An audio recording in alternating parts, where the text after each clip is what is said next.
Are we on? We are. All right, we'll call the City Porter Church Finance Committee meeting of April 25th to order. We start out with the sales tax revenue report, which I looked at and continues to look good. And it does, and we haven't got the most recent update, so when I do receive the update, I'll send an email out to the committee and let us know we checked as late as Friday afternoon. So this is the same number we're seeing last committee. Yeah. Right. That's why I said it continues to look good. So That's things right. changed. So I'll update it as soon as we have new information. All right. But what I did include here this morning and wanted to bring you up to date, I've got the, not that it's before the full council, but I did want to show you that I've drafted up the first reading of the first half 2016 budget amendments and the items there. I think you'll recognize all of those that have been talked about at the council meeting or at work study to move forward, and we've captured those. Of course, it is the contract services for the Puget Sound Regional Council, and there was an increase there that we had talked about after the budget was written. Was a need for $40,000 more for the phase 2 of the DeKalb Pier project, which will come out of real estate excise tax. An additional $26,500 from the impact fee fund for the additional funding from McCormick Woods Village Park Phase 2 design, permitting, and preparation. $25,000 from water sewer for geotechnical engineering for well 9. $30,000 from the general fund for the information technology specialist. That's for the full year, so all that money will actually not be spent. That's broken down further from the different funds. It will be paid out of $1,600 from the street, $5,500 from water sewer, and $1,600 from storm drainage, which makes it a total amount of about $40,000. And like I say, that's not, about half of that's going to get spent in 2016. $15,000 from general fund for Department of Community Development, additional administrative assistant wages, benefits, and supplies, and that was discussed with the committee earlier. $9,500 for equipment replacement for the Honda police motorcycle. I think it was the city of Kent, or Fife maybe. It was Kent. And we approved this last year. We remember ours got wrecked. We had a little bit of insurance money, and then the deal fell apart. So it wasn't budgeted for because it didn't happen last year. And then the deal came back together here this year. So we acquired the motorcycle. And then there's $12,000 that comes to the state from the Washington State Parks and Recreation for the Marine Safety Boating Grant that we will budget to spend now that we have received the money. So that's what we know as currently of the budget amendments that we're aware of, and the council has in some form said to move forward with. And then also in a little bit at 8 o'clock we're going to have the Sitel representative join us at 8 o'clock, and they're going to talk about the proposal for the IT project for that. And I'll just give my little speech for that part, and then when she comes, I'm sure Rob's versed in this, and she is. But the Sitel personal services contract for their work is $91,480. That's cradle to grave, the full amount. They said that they would not go, that's the ceiling for them. They have worked in some contingents there. The actual hardware procurement, which the city would do under their bid, they'll put together the criteria for the equipment and we'll purchase it outright, because we're going to use a personal services contract. Would be, they estimate $65,100. That'd be the total cost. It'd be $156,000. Project to be completed in 2016 by the end of the year, and it also includes a 24/7 monitoring going forward through their system, so that they would monitor the servers and how it all worked at their end, and if there was anything that was amiss, they would contact the city, who would be instructed on how to fix that. If you call them out to fix it, they come out at Tacoma, and then there's a travel time and an hourly wage, but it will provide a belts and suspender backup for the city should we would no longer have the total reliance on one employee. We would have a firm that would contractually back that up, and then after 1 year, then we could look at that and go on a yearly payment where they would continue to monitor the system, and they would also monitor whether or not certain upgrades had to be made, certain patches, whether or not all the computers were standard, which is their big, they want to do what I'd call a cookie cutter setup on all of our 100 or so workstations, so they'd all be exactly the same. I just felt that support piece was really important the first year, because we're taking a big leap forward in systems, and we can reevaluate that expenditure depending on where we're at IT-wise, and whether we're comfortable with, our staff and our level of training. The whether we can question I manage it. had before she gets here is, this is a time and materials contract. It's not 91,000 for the job, it's time and materials. And it says here that all the labor is estimated at an hourly rate of the appropriate resources, and is expected to be within 25% of the actual amount. And it says Sitel Systems labor estimates for each item will be revised during the design, and at that point, it is expected to be within 10% of the actual amounts. So when we put this in the budget, we have to be prepared for this number to go up or down. You will be able to ask Katie, but I said that we were not going to come back to the well. That the council was looking at this as an all-encompassing, I wanted a price that they could do this at. Okay.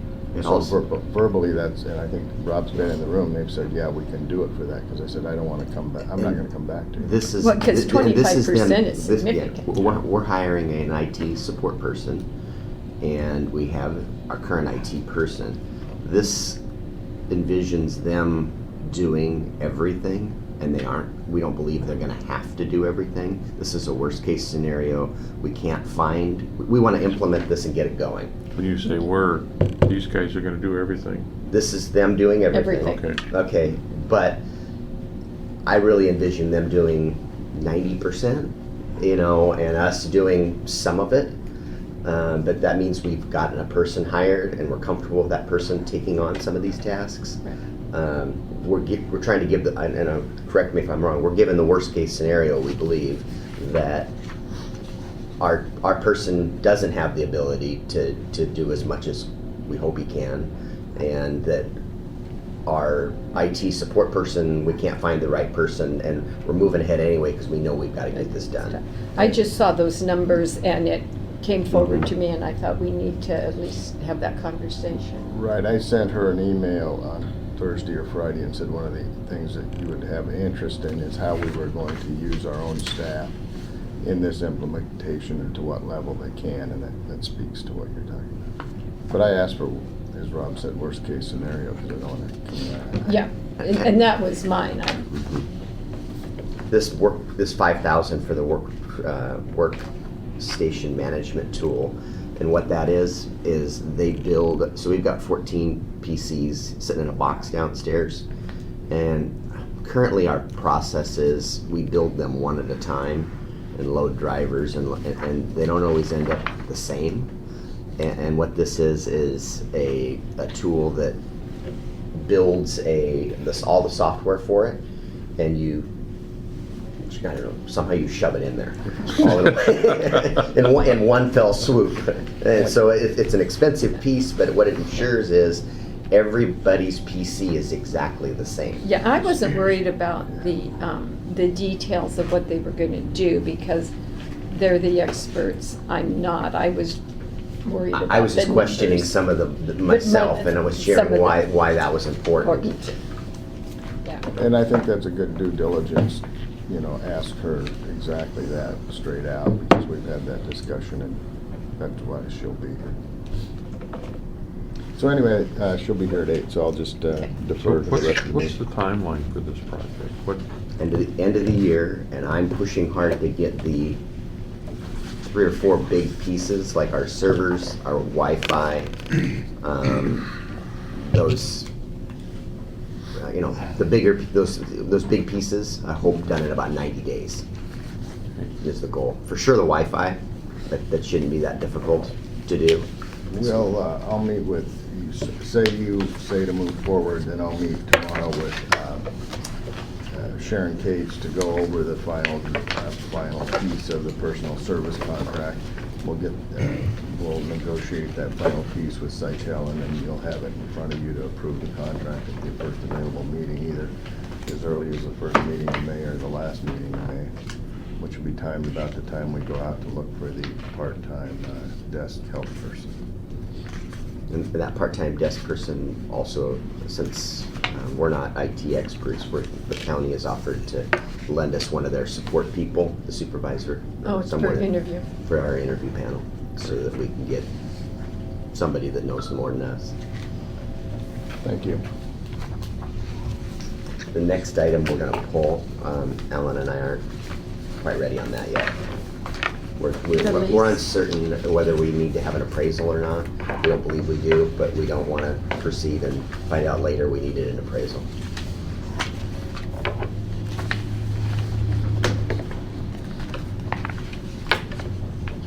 that's, when it does come forward, it's gonna be kind of an interesting dilemma, because I obviously can't participate in that discussion, Right. so, More of a dilemma for you than me. well, not really, you just get up and move. I just wanted to bring that to committee. I won't participate. You'll in it. recuse yourself. Absolutely. Okay, budget amendment for the generator. Me or you? So Mark budgeted for a generator, and this is coming out of the water sewer fund. It's the portable generator if we have an incident and we need to power to run a lift station or a well pump. What we found is, as we went through the process to acquire the generator, that the one we thought we were going to get didn't have the capabilities that we need. We needed it to have different power abilities and Yeah, switching they- capabilities. So we're replacing a generator that had for years, and it was a 60 kW. And so every year I ask everybody at the shop, when I'm getting ready to prepare the budget, you know, what do we need? We need to replace the 60 kW. Okay, I put it in the budget, and then these last 2 back-to-back power outages, when they were scrambling around trying to keep everything going, because the outages were fairly long duration outages. Mike Deline got very creative in keeping that going. The feedback was, we really need a larger generator to generate emergency power for all the facilities that we would tow this to.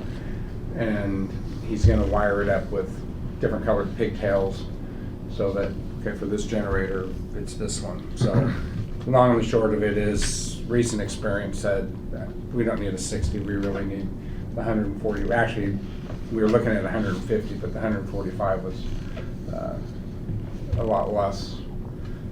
Well, not a lot less, but enough that it made more sense to go with the 145, that was adequate. So just recent experience says we really should go up to the 145 if we're gonna really address emergency power needs. And it's primarily for sewer, and there is reserve funds, so I think we move ahead with this. What's the larger price generator. difference between what we budgeted I think we and budgeted 50,000, and this is 72. this is 25? Seems right. About 20, yeah, with tax, and about another 25,000, so. But I think it's prudent to go this direction. You know, if we don't have adequate power to the sewer pump stations, obviously we have, you know, we're one of those folks in the newspaper for the discharge that goes into the Puget Sound, and that's not where we want that stuff going. And we haven't had one yet. Mhm. We've been close a few times, but we haven't, so. So will that run the big pumps down here also? Yes, Wow. it's a certain, not all of them at the same time. Right, but That- enough to keep it ahead of the, Yeah, primarily, the old Marina. coast to coast, Bay Street pump station, the McCormick pump stations. If their emergency power goes off, all the smaller Flower Meadows and Golden Pond, the new Cedar Heights pump station. will we keep the 60 KW or get rid of it? That, I don't believe we can recycle because it's an old Grady white. Apparently, we can't get parts for it anymore. So that was what really led to this, was not being able to keep it functional. So what happens is we tow it around, pump that station out, and then tow it to the next station, pump it out. So Right. it's traveling. Yeah. Okay, And they had it down to minutes where they were timing. So, okay, we have 12 minutes to get from A to B, and they did that for 2 days, 2 weeks in a row. So, So everybody in concurrence. Yeah, Yeah, as works. long as there's money. yes. Water sewer. water and sewer, so. Sewer primarily. Okay, we wanted to I wanted to talk about the jail bill here. This data tends to trail. We don't get, county's late in getting us the bill, but a couple weeks ago I was signing the check and went, wow, and asked for a report, and here it be. So I thought, I need to share this. And if Alan and I were talking about it, if this trend continues, I think the number will be, which we hope it doesn't, be about 300,000 over budget on a jail bill. So when I looked at this, the bed day report, Mhm. and there's a significant difference from 13 to 14. And then there's again, Annexation, I think. well, I was wondering, I thought annexation was over then. So is it marijuana? When was marijuana legalized? I mean, I was my note here is, what is the difference? What is different now than was before? When I questioned that to the court, I was told more people needed to go to jail. I thought, And- are we arresting more? Is there more crime? And we don't want to detour our police from arresting the bad guys. And so I was wondering, can we collate this to something that we can go to the state and say, see, we really need more money because of this action? We can try to get there, and I think it would be to get those answers. We need more information, Yeah, we need more obviously. information. This was more than anything, and I'm happy to bring the chief and court administrator in and chat about it with us. One of the things that has come to light, I believe, is we're paying for those longer sentences. It used to be capped at a year. It doesn't appear it is any longer. That burden is shifted to us, and if we're sentencing people for longer time periods, then we're paying the bill when we didn't used to years ago, I understand. So that would be different. This is a difference in how the state's shifted the burden. Sentencing guidelines have changed over the past 20 years. And also how long you can stay in the county jail has changed. So those are, So what's the limit now, do you know? Hmm? Do you know what the limit is for staying in the county jail? I don't know, John. I'd have to look it up.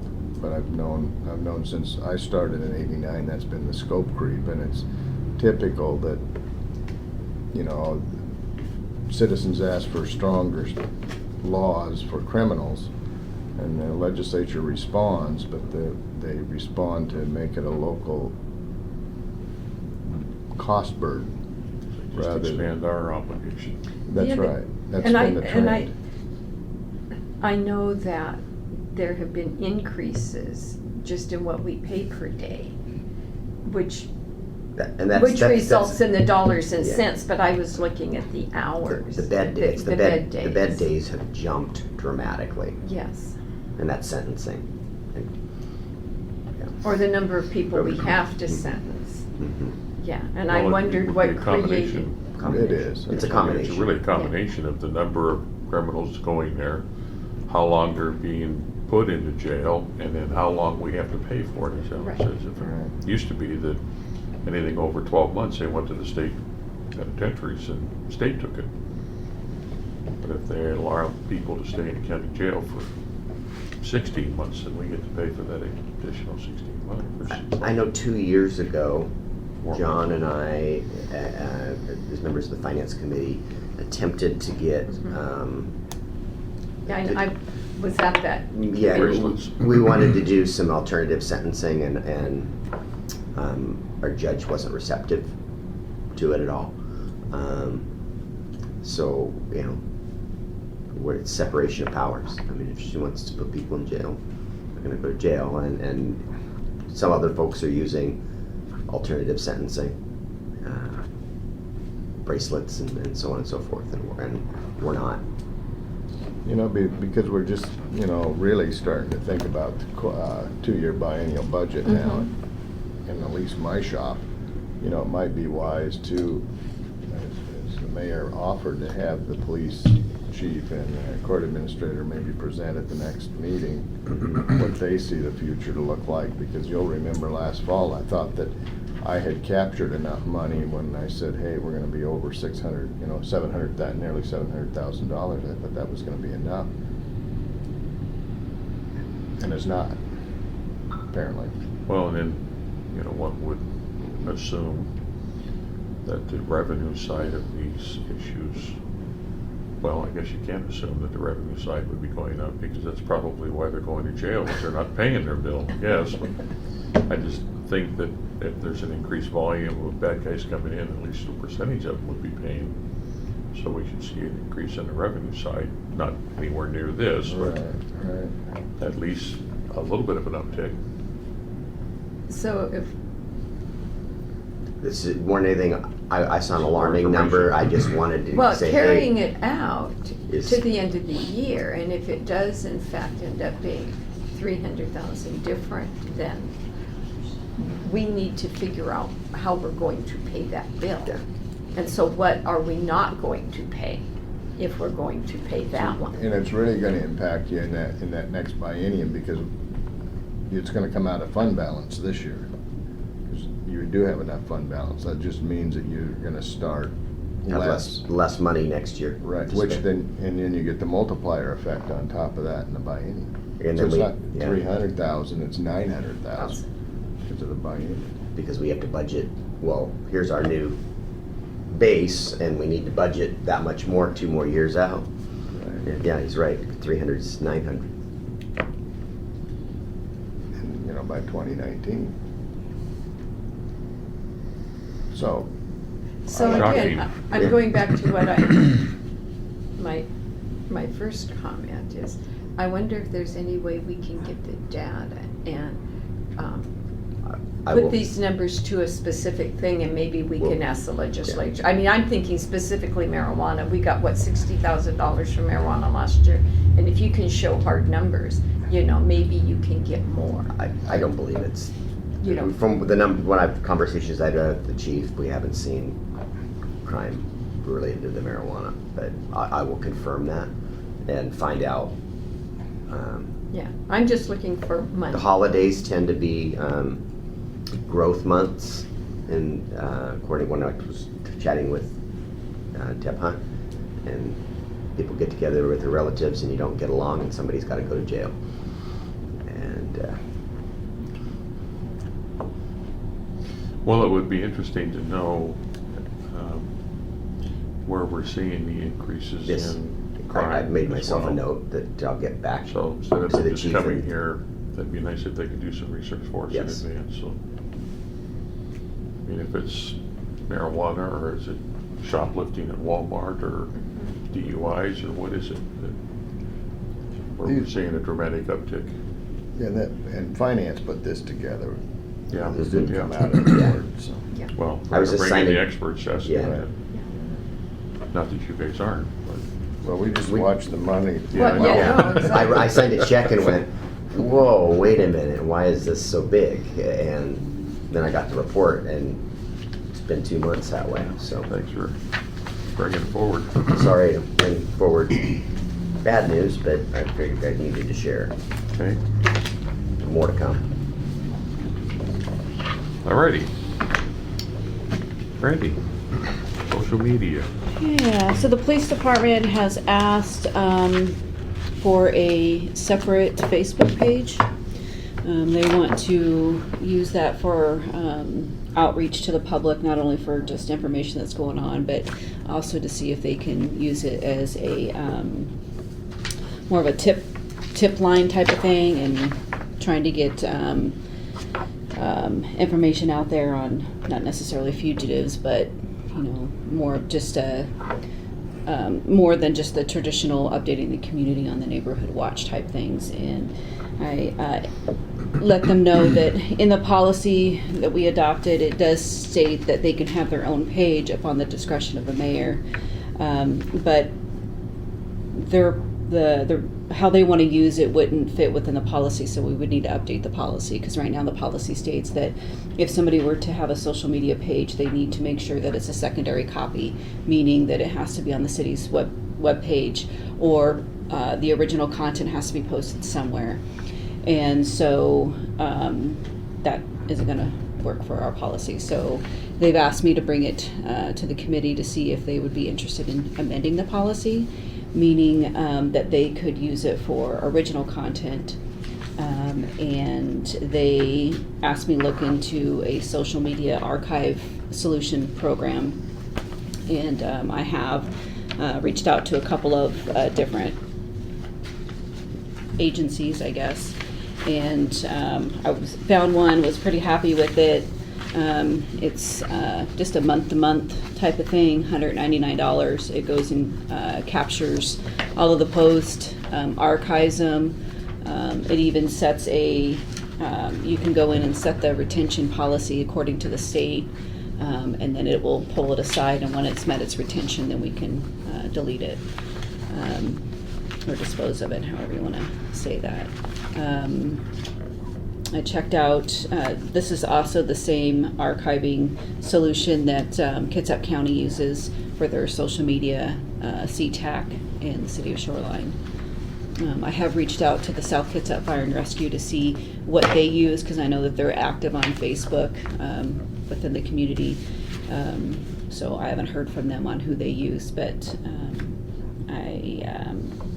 it's my understanding, I did speak with the police chief, and he says he does have funds within his budget to pay for this service, but just thought I would bring it to the finance committee to see if they're supportive of this, and because it's going to take a policy change, to see if the committee was also supportive in that. We have, if we're gonna do this, we have to have the means to capture the public records. Yeah. Will that take more of your time? More of your time? No, the police department will handle it all on their own. For their page. Correct. Well, it's for the $200 a month, will it also take care of The city's. the city's Correct. page? Yes, you're allowed up to 10 social media websites for that $199, unlimited users. Basically, my role in this is to maintain the archives and put the retention schedule to it. And what happens is when you open up the software program, you link your page. So you log into your Facebook page, and then it'll capture that and start archiving it. So I won't even have access to the login and password to the police department's Facebook page. It just it makes them feel comfortable that it's more secure, and not everybody's into it, I guess. So that's my role. And then when public disclosure comes, there will be somebody in the police department that will access that and search it for anything that might be requested. You okay with it? Oh, please, come in. I'm Hi, we're just about ready for you, so I'll just join us. I'm not a over big here. social media I think they've fan. got The one more chief thinks piece. it's important to be able to communicate people. You know, one of the there's a Facebook page for this doggone rooster. out there. There's about 40 people posting on it, you know, and he's monitoring that personally. You know, we'd rather do that with And- this type of tool and push information out with this type of a tool. He feels we're behind the times and he wants to. I personally am not a social media person, so I'm not a good barometer. But if we're going to do it, I think it's imperative we have a tool to manage it. The other thing that I'm remembering from our policy is that ours is just, we send information out. Right, and that's No what I was one- just getting ready to And say. no one That's is the chain. allowed Yeah. to post to us, and would this be the same? Yeah, we can't stop people from commenting, but we do have a little language in there that says, I think it's on the top page, that says, this isn't the primary source, you're not gonna get feedback from here. And what we've done in the past, when somebody has left comments, we've reached out to them from the city's email and reached out to them that way and said, hey, if you have any additional questions, you need to reach out to us. So that portion of the policy will remain the same, meaning that they will not open up that two-way dialogue into the account. It's just pushing information out. Will someone be monitoring the site to take information out that's inappropriate? Facebook does do that to a minimal, and then I will make sure that they do that. And the way that it works now in our Facebook page is anybody that makes a comment, it is automatically sent to the City Hall email account. And so not only is the comment captured in the City Hall email account, but we also go on to Facebook and we screenshot it, save it, archive it. It doesn't happen very often, but every now and again somebody gets excited about what we post and they make a nice comment. Sometimes there was some information that was posted that wasn't related to the conduct of city business. It seemed more of a personal attack on an employee, and so we were able to remove that. And we would still have the same information, or the same we can do the same thing with this one. And actually we can even take it where we can't delete the post, but we can hide it, meaning that the public can't see it and it's hidden, but it's still archived in the software program. Seems like an awful lot of work, but. The police department said that they would You know, I'm maintain it not fully. much, Yeah, right. familiar with. They seem to feel it's important in the police department, and they're willing to manage it. So what, I'm more concerned about the management of it No, versus the policy, and that's why it's here before you. yeah, and that would be, my question is, would they be willing to turn it off if it turned out not to be, that the usefulness of it isn't what they expected, or that we have created a public records monster? Well, you're the policy board. I think you can change the policy to turn that off. How would you know? Unfortunately, I don't know that we would be aware of how big of a monster it became. Yeah. So. Well, There- Brandy's going to tell you from the records side of it, and if the chief comes and says, "I've got so much social media going on, and you can hire a new employee," probably not going to happen. Well, it could be pretty expensive just monitoring it, given the wages. Well, I mean, if he wants it and you're okay with it, I'm okay with it. I'm okay as long as we're making It's sure going to we're be very managing it minimal correctly. But- for our department. They did state that there's certain jurisdictions that every now and again, when something happens in the community, things go viral is what they call it. It's like a viral spiral, spike or whatever, and somebody will make a comment. I'm trying to think. A lot of the things that come into mind is when officers were getting shot on the Middle East or Midwest, yeah. A lot of people made comments on that part of it, and so those type of spikes I can monitor because it'll come in through the city's email system. So those we can bring you aware, but I'm assuming that the chief would monitor his And the chief workload. isn't wanting it for. Right, We and- can't control what other people post. It's things like No, right, no, this exactly. rooster situation, a crime incident that we had the dead guy? dead, the body down on the waterfront. He's just wanting to be able to push facts out versus, what happens a lot on these sites isn't necessarily the truth. So we're wanting to have our own site where we Surprise, to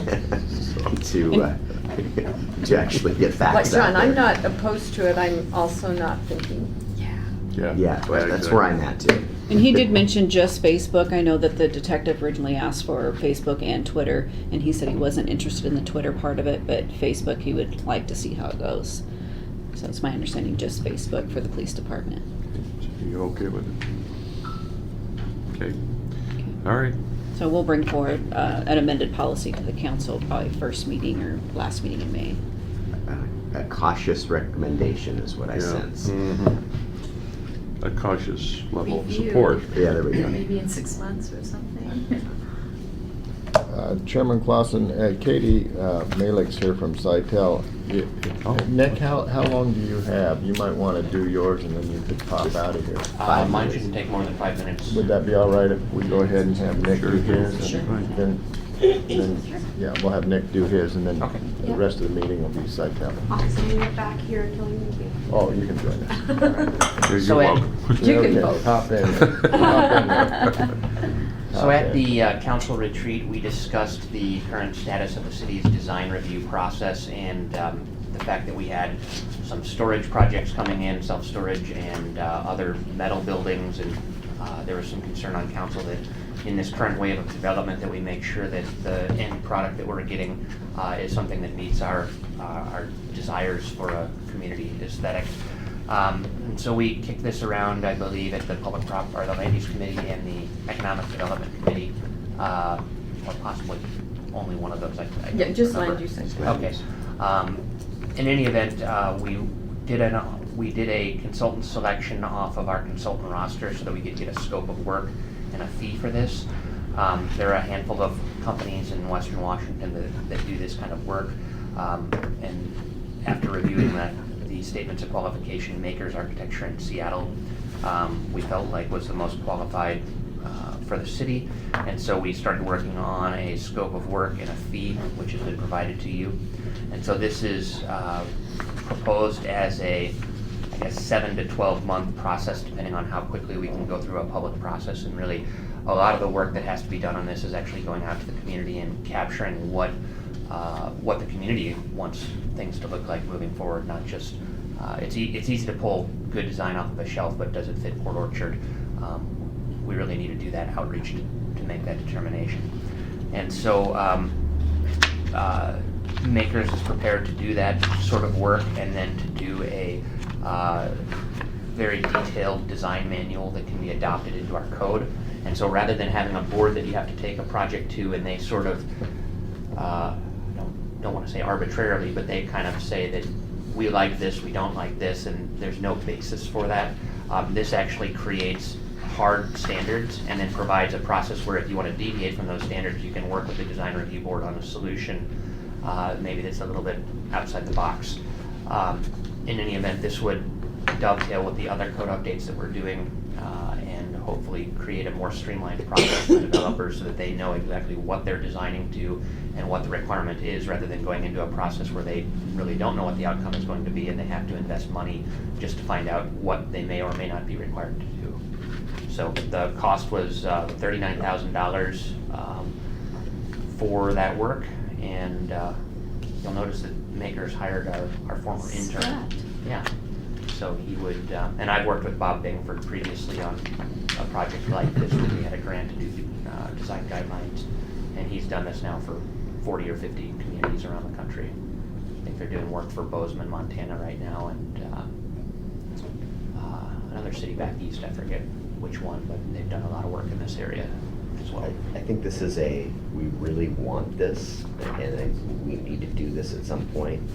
But with some of the absolute musts we have to do in the next few months, I think it might be prudent to set this aside for maybe 90 days to figure out some of our other expenses to make sure that we don't have any surprises in our IT upgrade. Not that we're going to, but and our jail bill calms down, or we figure out some solutions there. I want to do this. I think it's important. It's just, it's a want and not a must. And we have a couple of musts, I think, ahead of it. So that's just my 2 cents. I guess I have one comment and one question. The comment is what potentially could happen to us between now and then if we put this off? How many projects are gonna show up that we may not be, True. And I think wanting to one embrace? or two of them are going to happen regardless, because this is 7 to 12 months, so we might get a couple more. You're right. Any other question is, and I appreciate there's the funding side, but in just scanning very quickly the review, I see that they're proposing to have a couple meetings, and they've kind of listed those meetings with a number of different potential stakeholders. And it seems like you could chew up 2 meetings in a hurry with just 1 or 2 of those potential stakeholders, let alone, you know, if the council's at all interested in hearing from them, and the planning commission may be interested in hearing from them, and you know, that's 2 meetings right there. So that, not that I want to add to the scope, but I think to be realistic, that might be a little bit of a shortcut. Yeah, and I think they planned on 7 trips to Port Orchard, and I assume that there would be 1 to the planning commission and 1 to the city council, but the preliminary trips would be a public workshop that would be kind of a free-flowing type of meeting, followed by potentially working with the existing design review board on refining proposals and bringing things forward. So if that would fall under that 7 visits, then Yeah. maybe it's not a big issue. Yeah, I think 7 is probably enough. You can always do more, but I think that's. Well, I the think the minimum. 7 is important to do, like Yeah. you say, more of developing the policy, getting information for that. But then, like I say, if it's gonna get presented to the planning commission once and the city council once, you shoot up to 2 meetings, but Yeah. that's it. And this scope, just for your information, they said that the earliest they would be ready to start this with us is probably August. And so we're getting this now in anticipation of Okay, there being so- a few months before they could even get to work on it. And so. For them to get to us in August, would we have to make a commitment now, or can we wait and make the commitment? in I think we August? can potentially wait and make a commitment, but if they book some other job, they may have, you know, staffing issues or, It may get pushed off to yeah, it could get. January. It's hard to predict. I have 2 questions there. One question, and can we find the money in the budget? Fund balance. Okay, it would be fund balance, but do we believe, because I've noticed that our sales tax revenue is more than we anticipated. And I know that for myself, if I know I'm getting a tax refund, do you know how many times I can spend that? Oh, yeah. Before I actually get the check? If you're anything like me, 10, 12. So I want to make sure that whatever additional revenue that we're getting, that the council isn't spending it 3 or 4 times, that we're only. I don't want to comment on this particular instance, but your finance department likes to be able to write a budget that's adopted in December and manage to that budget through the greater part of the year. So Setting aside our budget adjustments. I would rather have less budget adjustments and try to capture those within the process of the budget process itself. In the biennial budget, you'll be able to do that because you'll write a biennial budget and you'll have that mid-year adjustment. So really, that's probably more to the point of making these decisions in that September to December period, where you'd come and see these and then you'd rank them based on how much money you have come in that first 9 months of your biennial budget. So that's a long way of saying is I would go slower rather than faster on some of these budget amendments. The other point that I had is, we know that there is going to be, we have been led to believe that there is going to be a lot of residential activity. And with that residential activity is gonna come commercial activity. And it's the commercial activity that concerns us. And I have been stating this for a long time, in that we have to get those sub-area plans done, or we're going to end up with commercial areas that may or may not meet the needs of our citizens. And I think that this is a first step in making that happen. So I'm very supportive of this. It's just the timing and the money is the only thing that I'm concerned about at all. I share your concern. So should we revisit this in a couple of months and see where we're at then? I would recommend bringing it back in July to talk about it. That's 90 days. Let's bring it back to the July Finance Committee and we'll have 3 more months of sales tax revenue. We'll have some answers maybe on our jail bill and why that's trending the way that it is, and potentially any other surprises that have come along in life that we didn't think about. Again, my only hesitation is that we potentially could be impacting the availability of their services if they get a client between now and then, and may push that August date off. I'm wondering if it's not possible, Nick, to talk to them and say, we're very, very interested, we're not gonna sign on the dotted line, but kind of pencil us in, and if you get somebody else that looks like might be interested, give us a call, and maybe we will sign a line. Yeah. That's not a problem. So maybe we're interested in the late summer, and for sure we want to move forward this next year. I would think for sure we're going to build this into our 2017 budget. Well, and hopefully we're going to move forward before then. So maybe we give them an indication. For sure we want to do this January 1st, but we'd like to do it Yeah, before and what then. we want to remember is we're not going to get a finished product for 7 to 12 Yeah. months. Right. That's a I hear you. That's why I would like to, August Yeah. 1, start the process. Right. If that's their first available date, and I hate to Okay. lose What- that opportunity. You can also structure the contract so that there's a lesser amount this year and more next year, and we could try to schedule it in such a way that we're really only doing the preliminary outreach now, and the bulk of the writing takes place in 2014, so. And I'll say out loud, which Or doesn't have that 20. much to do with this, but we've year. got all of this residential that we're anticipating. And we have to make sure that we have the land available to meet the commercial needs, the goods and services needs, because we don't want just the people living here and them shopping in Gig Harbor and Silverdale. Yeah. We have to have places for them to shop here and to get their goods and services within our city. Desirable places to shop, not Yes. just a metal old N- buildings. Exactly. Do we have land space for a Target or whatever, it may be? Versus a storage unit. Correct. That's another issue. Mhm. We just want to Cor- make sure that if the storage unit's going to come in, that it looks Aesthetically pleasing. pleasing. Yeah, and I go back to, we have to have revenue generating businesses I for agree. the city too. Mhm. I totally agree. So anyway, that's why this process is important to me. So what So- I'm hearing is you want Nick to give them the, hey, we'd like to start in August, but we're gonna bring this back. A nod and a wink. A nod and a wink, and Well, and I think maybe you raised a very good point, Nick, is maybe you could chat with them about how Phasing do in. we structure this agreement so that, we can commit to it and not spend a whole lot of money in this year's budget, and with the expectation that we can build it into next year's as well.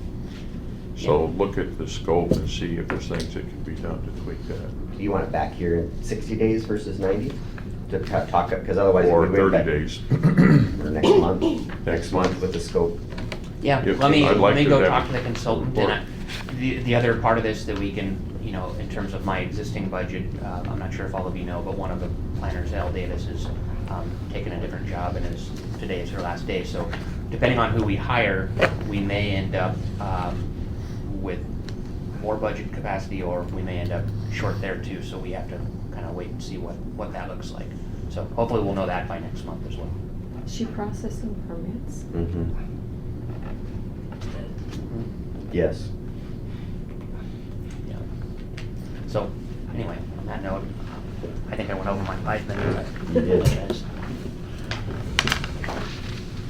I'll turn this over to Rob, you can do the introductions. It's Katie from Sitel. Hi. We've met previously with her, and she had the wealth of knowledge, and I thought it was important that to bring her back to the Finance Committee before we start signing contracts. So with that, So I sent the proposal over to Alan last week. I'm hoping that he has provided you all with a copy. So I'm mostly here to answer any questions that you might have this morning and maybe just give you our perception of, the rough timeline that we've laid out, kind of the order that we see things happening in. for particular, I'll share with you the comments that were, when we talked a little bit about this earlier. One was, we know the goal that we're gonna implement all of this by the end of the year. There's some pieces with the server migration, in particular issue with the council is they want a new Wi-Fi system in their chambers. Yes. So that we can do our paperless packets. Okay. So I know we talked that potentially those things could happen in 60 or 90, those key items could happen in 60 or 90 days. Right. And the other is that, this is an estimate. Right. And that we wanted to make sure that, we're not coming back to the well for more money. Right. And that I believe that your estimate is based on you guys doing all of the work where we believe that we're gonna be able to utilize some of our staff time to Correct. reduce this number, if I'm not, haven't Yeah. misspoken here, so. Yeah, if you could absolutely. So lead into those questions. Sure. The proposal that we've outlined, based on our discussions with Alan and our IT assessment that we did in fourth quarter of last year, we came up with some things that needed to be addressed in a pretty timely manner because there's a lot of out-of-life systems that we need to get upgraded in as reasonably fast a time as we can do, just because there's some systems that are a little bit more precarious than they should be. And your government doesn't want to have its reputation, staked on these systems, and if they fail, oh no, what were we doing? So that's why we want to make those numbers 1 through 4 that we have laid out in the proposal, the server migration, Active Directory updates. Those are really the critical ones where you have systems that are out of useful life right now. So that's why those are so high on the list. But we also know that the wireless is a big issue, and because the network infrastructure that's supporting your servers can be dealt with separately. So we can do that wireless while we're doing the design of the server and getting that all mapped out for what that's going to look like. We can also simultaneously work on that wireless so that we don't have to wait on the server design to be complete before we can start working on the wireless piece. So we can have some simultaneous scheduling and get our wireless infrastructure people here on site while we also have our designers. They might have some tag team visits because they do have to talk about those areas that the network interconnects, but we can make that a priority to get the wireless probably one of the first to be actually completed. So we'll start designing everything, but the wireless should be the one that we can actually get done the soonest. So I think 60 to 90 days is reasonable for that. Does the wireless system require the upgrade of the servers, or can it be done It can be done separately. separately? Yeah. Okay. The main thing is that you just want to make sure that the underlying cable infrastructure of the building that is going to the access points is solid, because that's going to the access points and also to your servers.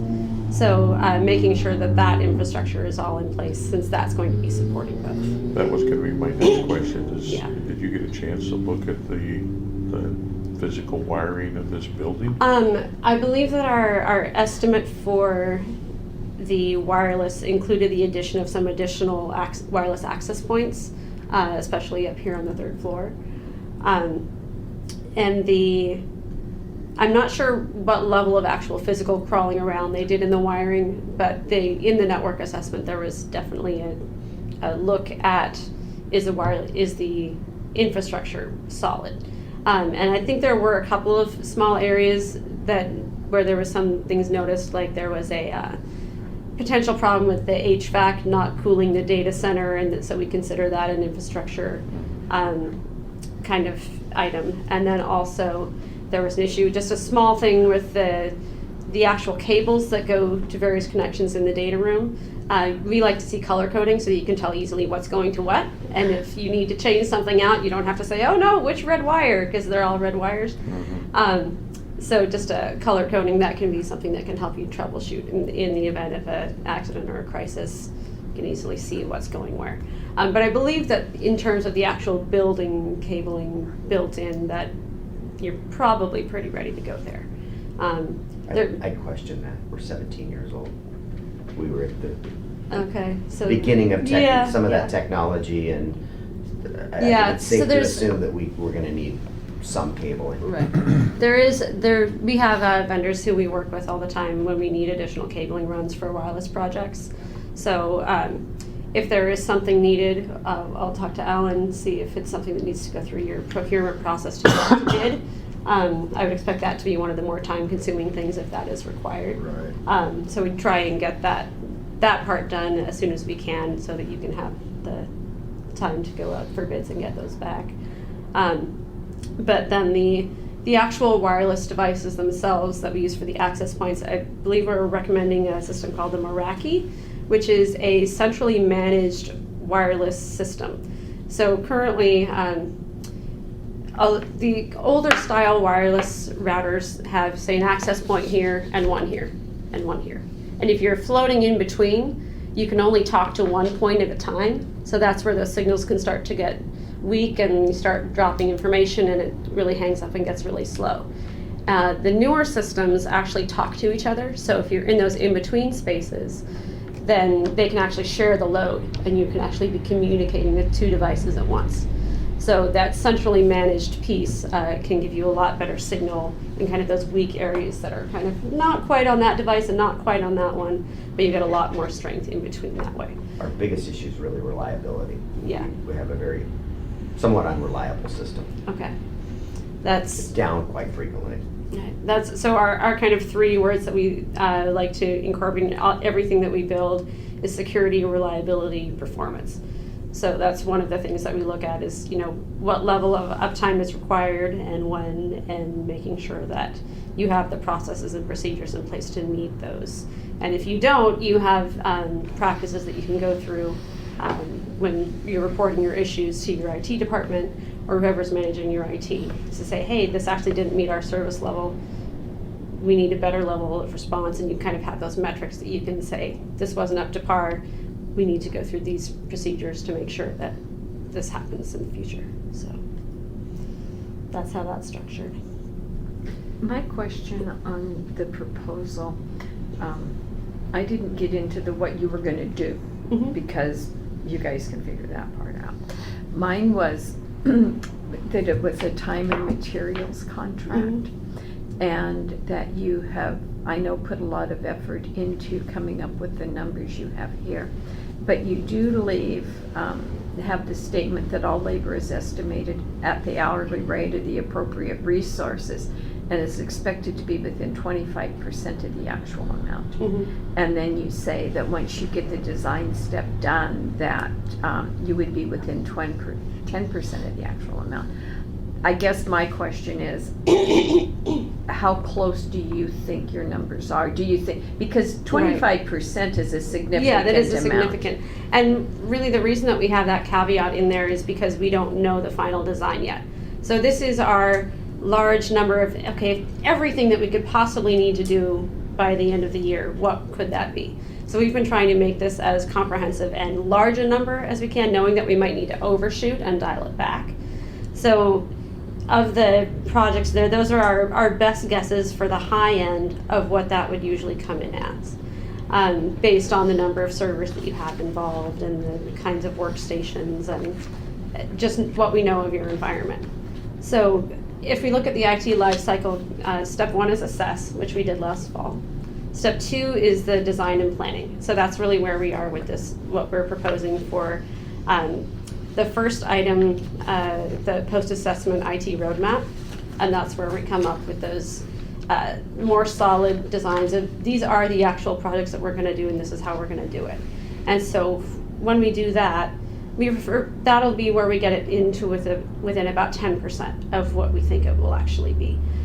And so this number, I would say that each of those items, some might be a little more, some might be a little less, but we think that it is going to ballpark out to no more than what you're seeing there. If you had to do hardwiring, the cabling, would that be in addition to what? That would be in addition. And That'd be on our side. That would be on our side. Like Central Communications or one of those people that we pull in now when we do phone.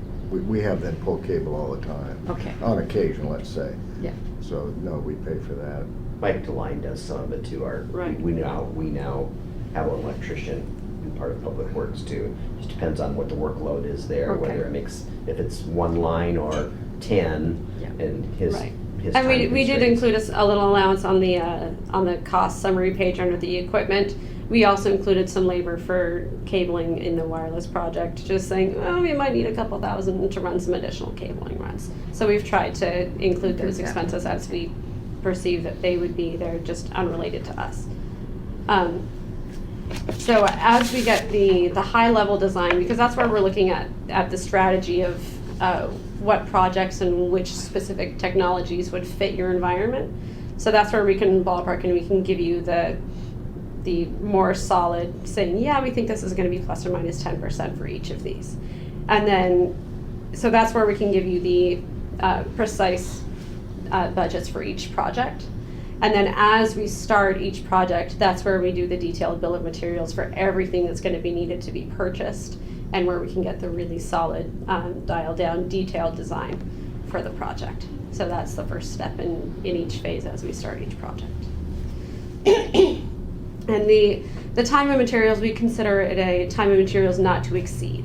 So if you were to approve, this estimate, we would say time and materials not to exceed for any project, by the end of the contract. Okay. So you don't have to worry about those overruns. Yeah, that was my concern. My Yeah. concern was how much do we budget if it's, Right. Well, none of it's budgeted.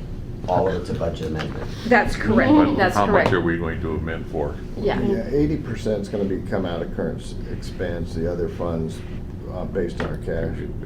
Share. Yeah, water, sewer will share. And now, some of that, under the 65,000 of us, some of that's, already in budgeted items. Oh, okay. I mean, we'll deplete, Right. if you will, what's budgeted in IT. As Rob says, if you have Public Works pull, wire here, then it's gonna get budgeted back to the building itself. So it's gonna depend on where we draw the money.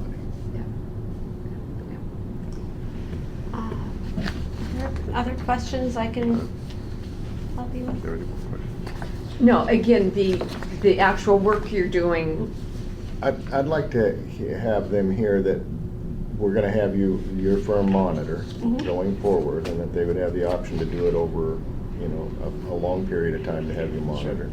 And how you would respond and what you'd provide the city long-term contractually to that, Sure. I think is really important. Okay. I guess it's understanding what that means when you say monitor. Right, Sure. exactly. Okay, so so if you go back to the phases of IT, so assessment, that high-level planning and design, the detailed design and implementation, and then the fourth one is that ongoing operations support.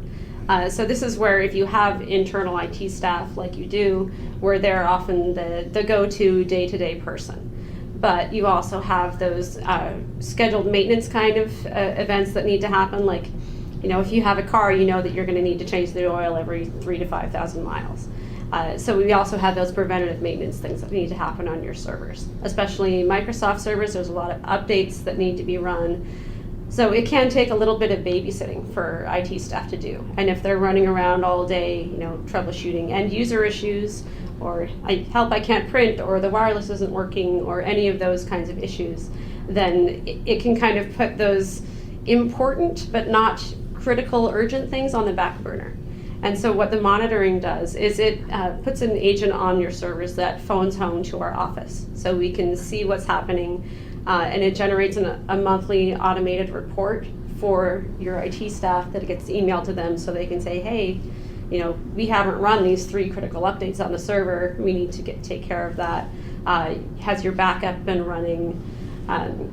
Have there been any warranties expire that we need to make sure that we're renewing, or even just that heads up like, oh, we're actually coming up to the end of our warranty. What are we doing when this server reaches the end of its useful life? So it's monitoring all of those issues, and we can have access to your servers from our office, so we can tell what's going on. In the event that there is something that goes down, we have critical alerts that will trigger, and we will call you and say, did you know that the server is down? How do you want to proceed? Do you want to take care of this, or do you want to hire us to come in and take care of your emergency response? So it kind of gives you the sleep better at night knowing that someone is watching your servers without having to do all of the manual day-to-day checking up on them that your IT staff has to do. But also, if something does go down, you hear from us instead of your citizens or your staff saying, why can't I get to this resource?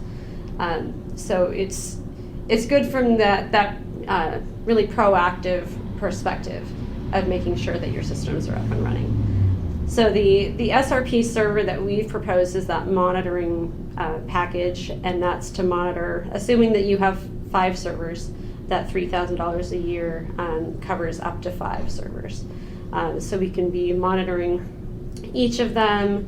That includes 24/7 alerting if there is an incident. It does not cover our response, because our response will be time and materials based on whatever's needed to get it back up and running. But we'll at least let your IT staff know, or whatever organizational structure you want to put in place for notifications. And if you need us to do after hours response, we can do that. That's why I include that little italicized additional scope at the bottom. If you need us to do the 24/7 alert response, we can do that, but it is an additional $1,000 a year per server. So we're operating under the assumption that you'll have staff that are able to respond if there are after hours emergencies.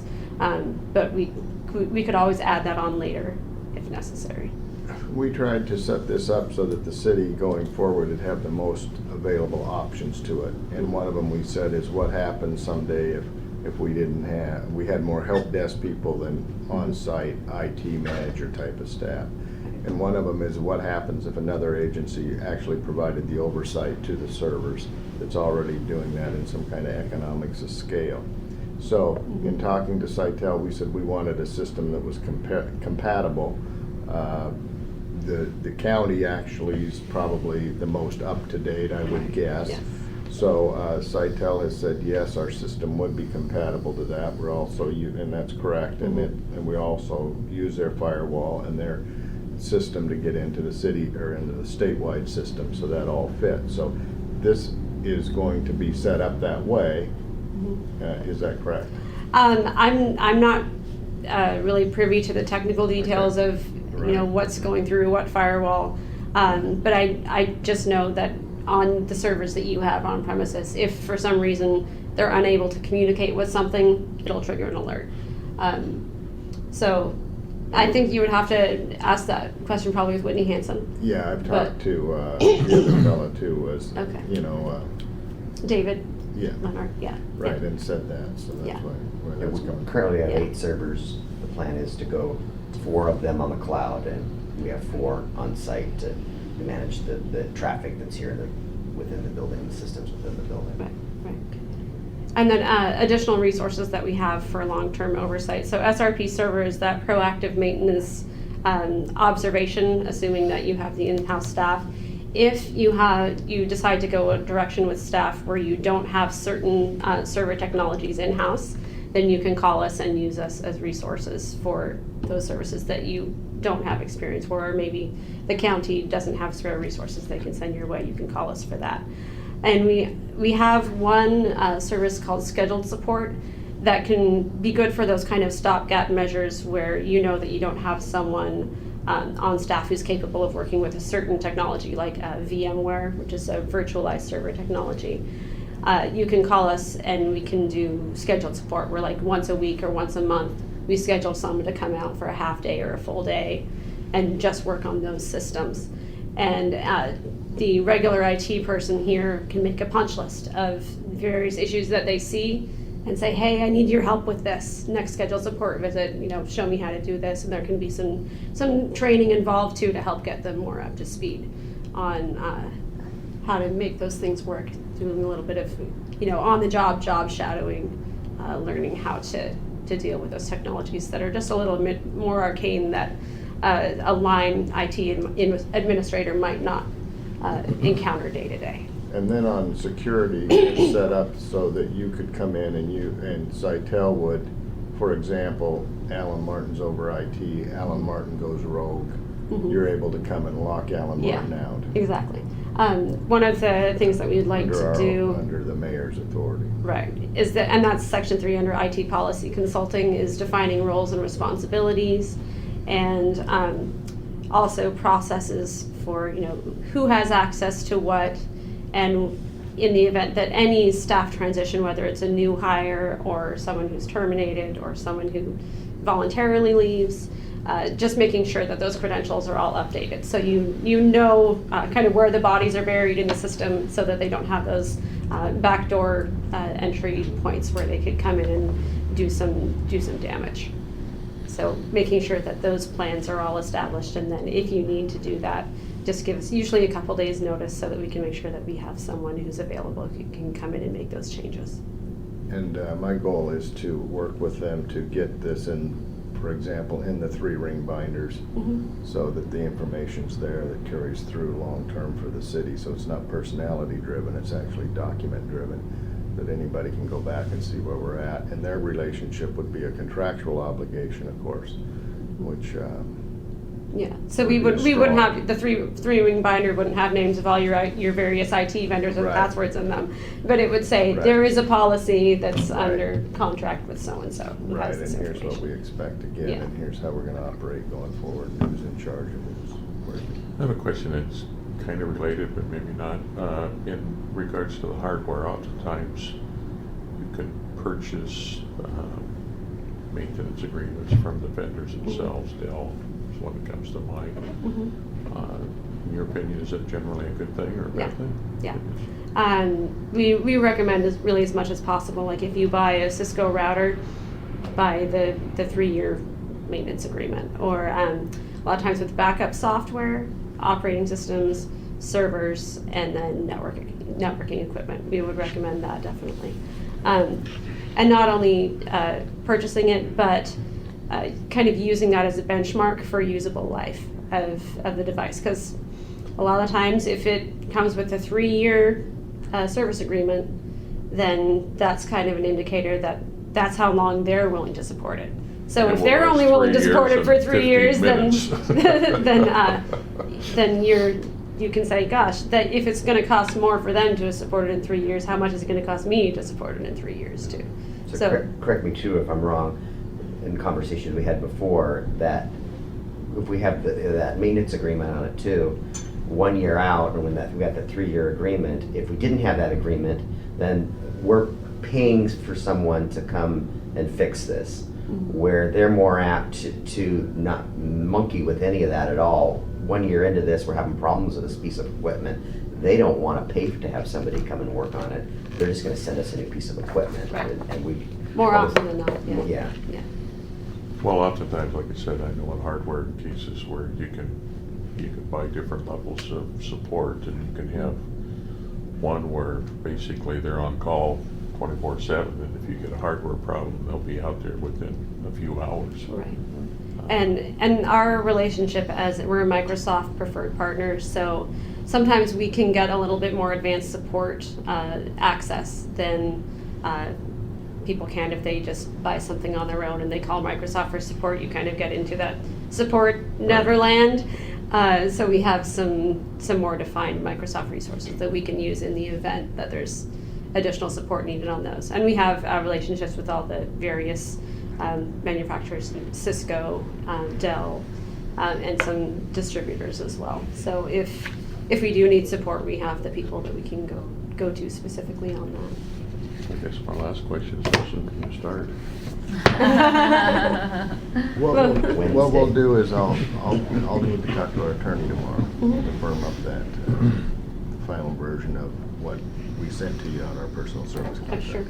So you should have that by Wednesday, Thursday at the latest, the Okay. final draft of that, and then but maybe should talk later on in the week. Yeah, sounds good. And, the sooner we can get something on the schedule for kickoff meeting, I think the better, as we start to get the contract more. Yeah, our more goal is to finalized. get the contract, get you all to sign it first, and then get it in front of council either in their first meeting in May or the second meeting in May, which is what, the 10th and the 25th, somewhere around those dates, whatever May looks like. Sounds good. So we'd be off to the races. And I'm sorry, I didn't even get names before. I had the list that Martin sent me, or Alan sent me of who would be here, but John Hi, Clausen John, good to meet you. and Beck, Beck. and we had Cindy Lucarelli join us this Okay. morning. Sitting in for Sean. Thank you. Well, I didn't get to do my normal introduction, so there we go. Yeah, thanks so much for Thank you for inviting coming me out. to Thanks join for me this coming. morning. Yeah, and we'll Thank talk. you very much. We'll talk and get going. Yeah. Thank you. And if you think of any more questions, just shoot me an email. So. Right, we'll get going, we'll get her rolling. All right. Okay. Thanks, everyone. Thank you. Other than scheduling the next meeting, is there anything else that, Nothing I'm aware of at the moment. You heard about the excitement Friday with the gas leak. Gas leak. yeah? Oh, yes. What was the resolution? There's the earthquake valve failed. Oh, yes. Oh. And we were venting gas, and it was coming into the intake on the system. So so we went Friday without a heat. We've got windows and it wasn't an 80-degree day, so we just opened up windows and doors. Yeah, it was We're running today, right and now, that was so more- the good. plan was over the weekend, this device was gonna get cut out and just hard piped, because they've got to order this part and bring it in, but it was a failure of a valve. And long So, and sh- it's not gonna be a huge expense. that was the That's, if that's the question, it wasn't. That's the I don't know. question. We Kind of- initial diagnosis was failure of the boiler, and which way it wasn't. That Okay. wasn't the case. No, After we got somebody here I later. focus right into the money. Yeah, it's costing something, but not nearly what a boiler would have cost. Okay. I know that the 23rd of May does not work for me. That's that Monday, so 24th, 25th, 26th, any of those 3 days would work, which is a Tuesday, Wednesday, Thursday. Well, like, if you're gonna do a 7:30 meeting on a Tuesday or a Wednesday, you usually got a council meeting the night before.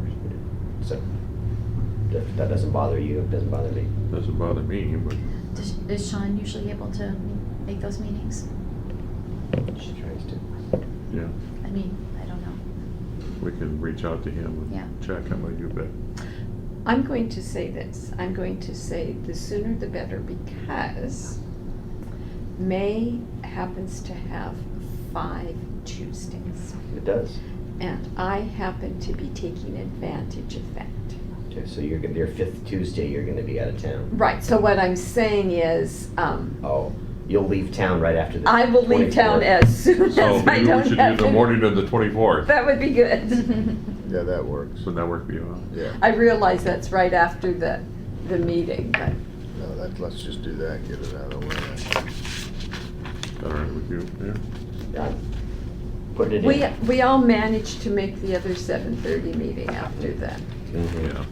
It's actually worse the next morning versus the day of. I was gonna think. say, the only time it's gonna show up for me is you guys can just, ignore my snoring at the council meeting. Beyond That's that. right.